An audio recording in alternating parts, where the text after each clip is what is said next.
आप सबको नमस्कार। आज दूसरे वाले लॉकडाउन का आखिरी दिन है। केंद्र सरकार ने ऐलान किया है कि 2 हफ्ते के लिए लॉकडाउन को और बढ़ाया जा रहा है, लेकिन कुछ छूट दी जा रही हैं। उनमें से क्या छूट रखनी है, क्या छूट नहीं रखनी है, इसके ऊपर दिल्ली सरकार में हम लोगों ने पिछले 2 दिन में काफ़ी गहन सोच विचार किया और हमने निर्णय लिया है कि केंद्र सरकार ने जो भी छूट, पूरे दिल्ली को केंद्र सरकार ने रेड जोन डिक्लेयर किया है। रेड जोन में केंद्र सरकार ने जितनी छूट अलाउ की है वो सभी छूट हम लोग दिल्ली के अंदर अलाउ करने जा रहे हैं। इसका क्या मतलब है, मैं संक्षेप में अभी आपके सामने रखूँगा, लेकिन इसके तुरंत बाद आपको एक डिटेल्ड प्रेस रिलीज़ जारी की जाएगी, जिससे आपको और इसके बारे में, और थोड़ी देर के बाद ऑर्डर्स भी हो जाएंगे इसके बारे में, फॉर्मल ऑर्डर्स। तो आपको पता चल जाएगा कि किस किस क्षेत्र में क्या क्या अलाउ किया जा रहा है। लेकिन एक रूपरेखा मैं आप सब लोगों के सामने रख देता हूँ।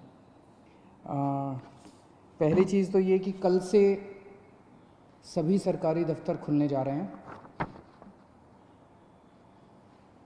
कई सारे सरकारी जो एसेंशियल सर्विसेज से डील करते हैं सरकारी दफ्तर, उन एसेंशियल सर्विसेज वाले सरकारी दफ्तर में 100% अटेंडेंस होगी। लेकिन दूसरे सरकारी दफ्तरों में जो एसेंशियल सर्विसेज से डील नहीं करते, वहाँ पे डिप्टी सेक्रेटरी लेवल तक, डिप्टी सेक्रेटरी एंड अबाव 100% आएंगे लोग, और उसके नीचे वाले स्टाफ में 33% स्टाफ आएगा। कल से दिल्ली के सारे प्राइवेट ऑफिसेज खोले जाएंगे, लेकिन प्राइवेट ऑफिसेज केवल 33% स्ट्रेंथ पे काम करेंगे।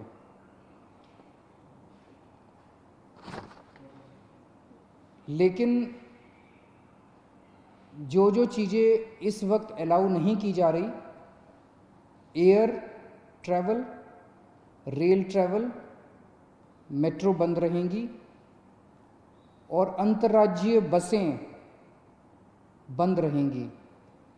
अंतर्राज्यीय बसें भी और विद इन दिल्ली भी, दिल्ली के अंदर भी बसें नहीं चलेंगी और एक स्टेट से दूसरे स्टेट की बसें भी नहीं चलेंगी।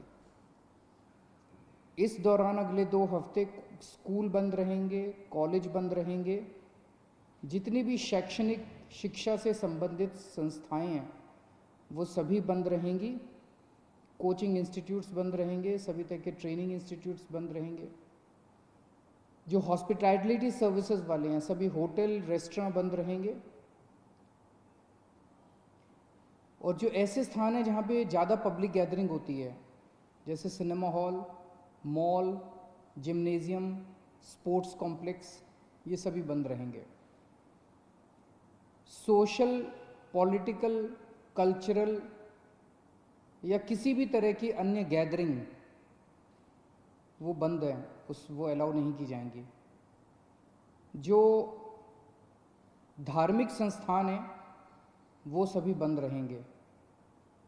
Cycle rickshaw, auto rickshaw, taxi, cab aggregators, ये सब बंद रहेंगे। नाई की दुकान, barber shops, spas and salons, ये भी बंद रहेंगे। शाम को 7 बजे से सुबह 7 बजे तक लोगों का बाहर निकलना बंद रहेगा, अनलेस आपको कोई एसेंशियल सर्विसेज के लिए बाहर निकलना हो, कोई ज़रूरी मेडिकल सर्विस है, इस तरह से कोई चीज़ के लिए जो निकलना हो तो अलग बात है, कोई बीमार हो जाए। अदरवाइज़ शाम को 7 बजे से सुबह 7 बजे तक निकलना बंद रहेगा। 65 साल से ऊपर की उम्र के जो लोग हैं, या जिन लोगों को कोमोर्बिडिटी है, कोई और बीमारी है, जैसे हार्ट की बीमारी है, डायबिटीज़ है, कैंसर है, सांस की बीमारी है, ऐसे लोगों को, जो गर्भवती महिलाएं हैं उनको, और जो बच्चे 10 साल से कम उम्र के हैं, इन लोगों को घर में रहना चाहिए। इन्हें घर में रहना होगा, क्योंकि इनको कोरोना ज़्यादा होता है, और अगर कोरोना हो जाए तो जानलेवा इनके लिए साबित हो सकता है। तो 4 किस्म के लोग हैं जिन्हें घर में रहना होगा, अनलेस कोई मेडिकल इमरजेंसी ना आ जाए। उसके अलावा उन्हें घर में रहना है जो 65 साल से ऊपर की उम्र के हैं, जिनको कोई और बीमारी है, जो प्रेग्नेंट महिलाएं हैं और जो 10 साल से कम उम्र के बच्चे हैं। इसके अलावा जो सेल्फ एम्प्लॉयड लोग हैं, टेक्नीशियन हैं, प्लम्बर हैं, इलेक्ट्रिशियन हैं, मैकेनिक हैं, सफाई कर्मचारी हैं, जो हमारे घर में काम करने वाले बाई आती है, लॉन्ड्री है, धोबी है, प्रेस वाला है, इस तरह के जो सेल्फ एम्प्लॉयड लोग हैं उन लोगों को काम करने की इजाज़त है, उनको सबको काम करने की इजाज़त दी जा रही है। इसके अलावा जितने मॉल्स हैं, जितने मार्केट कॉम्प्लेक्स हैं और जितने मार्केट हैं, जैसे कनॉट प्लेस है, करोल बाग है, खान मार्केट है, नेहरू प्लेस है, एट्सेट्रा एट्सेट्रा, ये बंद रहेंगे। लेकिन इन मार्केट्स के अंदर जो ज़रूरी सामान की चीज़ों की दुकानें हैं, एसेंशियल सर्विसेज की दुकानें हैं, वो सारी खुली रहेंगी। चाहे कोई मार्केट हो, चाहे मार्केट कॉम्प्लेक्स हो, ज़रूरी सामान की चीज़ें खुली रहेंगी और किताबों की स्टेशनरी की दुकानें खुली रहेंगी। लेकिन जो स्टैंड अलोन शॉप्स हैं, जो नेबरहुड कॉलोनी शॉप्स हैं और जो रेजिडेंशियल कॉम्प्लेक्स में शॉप्स हैं, वो सारी खुली रहेंगी। वो चाहे एसेंशियल आइटम्स की शॉप्स हों, चाहे नॉन एसेंशियल आइटम्स की शॉप्स हों, कोई भी शॉप्स हों।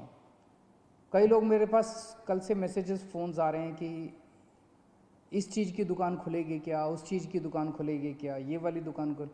तो मार्केट, मॉल और मार्केट कॉम्प्लेक्स बंद रहेंगे।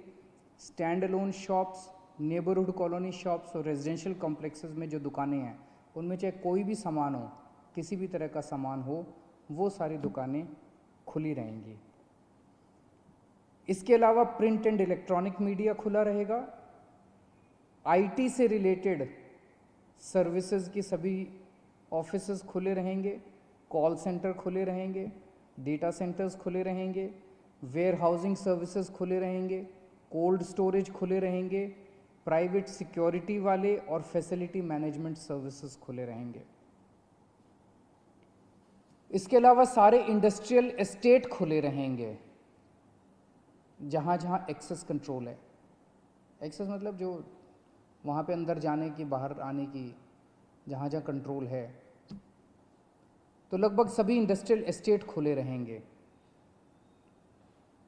इसके अलावा जो एसेंशियल सर्विस, एसेंशियल गुड्स बनाने वाली मैन्युफैक्चरिंग यूनिट्स हैं, वो चाहे इंडस्ट्रियल एस्टेट में हो, चाहे इंडस्ट्रियल एस्टेट के बाहर हों, दवाई बनाने वाली, फार्मा की कंपनियां, मेडिकल डिवाइसेस बनाने वाली, उनके रॉ मटेरियल बनाने वाली, इंटरमीडिएरी बनाने वाली, या उसकी सप्लाई चेन से संबंधित कोई भी चीज़ें जो हैं, वो सारी मैन्युफैक्चरिंग यूनिट्स खुली रहेंगी।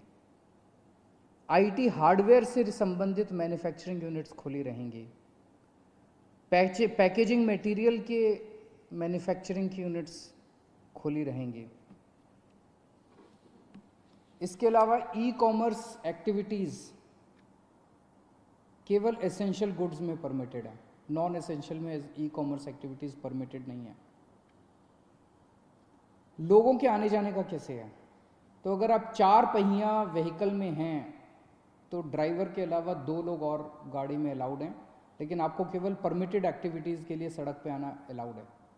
और अगर आप 2 पहिया व्हीकल पे हैं तो आप केवल अकेले जा सकते हैं, आपके पीछे बैठ के कोई नहीं जा सकता। अकेले 2 पहिया व्हीकल पे अलाउड है, लेकिन केवल एसेंशियल सर्विसेज के लिए परमिटेड है। कंस्ट्रक्शन एक्टिविटीज़ केवल इन सीटू कंस्ट्रक्शन, मतलब कि मजदूरों के आवागमन की इजाज़त नहीं है। अगर मजदूर वहीं रह रहे हैं, आसपास रह रहे हैं, उस केस में कंस्ट्रक्शन एक्टिविटीज़ अलाउड है। जो अगर शादी होती है तो सोशल डिस्टेंसिंग का पालन करते हुए 50 लोगों से ज़्यादा शादी में लोग नहीं होने चाहिए। अगर कोई किसी की मौत हो जाती है तो उसमें 20 लोगों से ज़्यादा लास्ट राइट्स के लिए अलाउड नहीं है। पब्लिक प्लेसेस पे थूकना स्ट्रिक्टली मना है, उसके ऊपर सख्त कार्रवाई की जाएगी। सभी एग्रीकल्चरल एक्टिविटीज़ अलाउड है, sowing, harvesting, procurement, marketing, agriculture supply chain से रिलेटेड जितनी भी एक्टिविटीज़ हैं वो सभी अलाउड हैं। फाइनेंशियल सेक्टर से रिलेटेड जितनी एक्टिविटीज़ हैं वो सभी अलाउड हैं। Banks, non banking finance companies, insurance, capital market activities, credit cooperative societies, और जितना गुड्स कैरियर से संबंधित, सामान से संबंधित, यात्रियों का बसें वगैरह अलाउड नहीं है, ऑटो वगैरह अलाउड नहीं है, लेकिन अगर सामान का, गुड्स का ट्रैफिक जो है वो सारा परमिटेड है। इसकी डिटेल्ड प्रेस रिलीज़ अभी जारी कर दी जाएगी और डिटेल्ड ऑर्डर जारी कर दिया जाएगा, जिससे आपको और सारी जानकारी मिल जाएगी। मैंने मोटी मोटी रूपरेखा आप लोगों के समक्ष रखी है, लेकिन मेरा अपना ये मानना है कि लॉकडाउन लागू करना बहुत ज़रूरी था। केंद्र सरकार ने जो 24 मार्च को लॉकडाउन किया वो बहुत ज़रूरी था। उस वक्त अगर हम लॉकडाउन न करते तो देश के अंदर भयावह स्थिति हो सकती थी, क्योंकि उस टाइम देश कोरोना से डील करने के लिए तैयार नहीं था।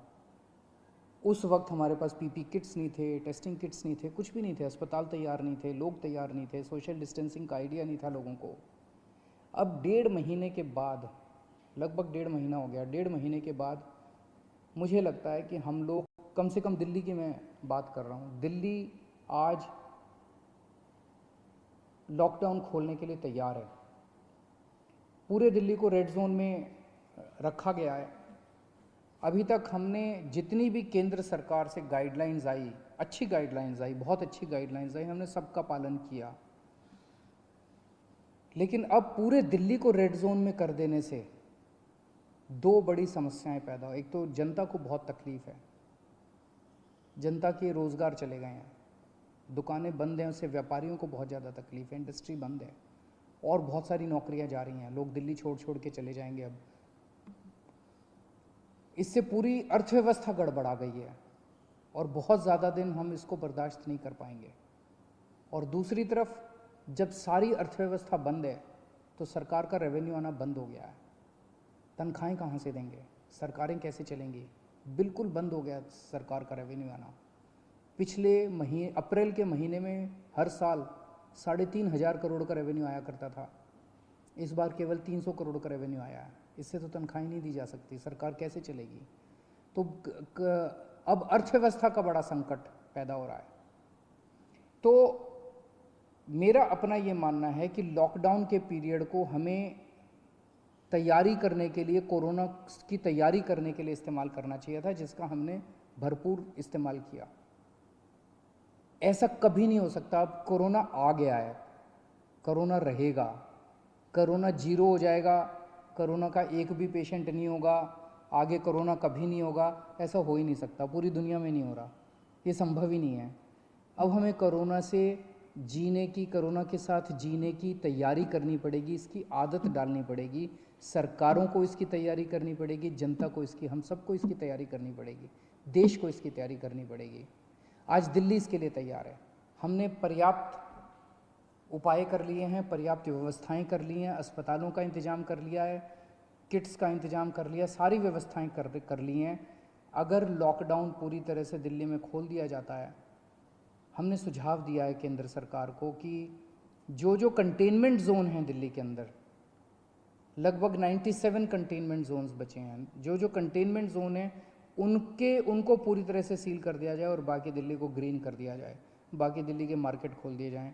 मार्केट में चाहे तो ऑड इवन कर दें, एक दिन ऑड दुकानें खुलेंगी, एक दिन इवन दुकानें खुलेंगी, लेकिन अब दिल्ली को खोलने का समय आ गया है, हम उसके लिए तैयार हैं।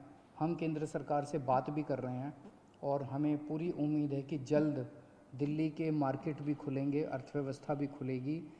ऐसा होने से थोड़े केस बढ़ेंगे, लेकिन जो केस बढ़ेंगे उससे निपटने के लिए हम तैयार हैं।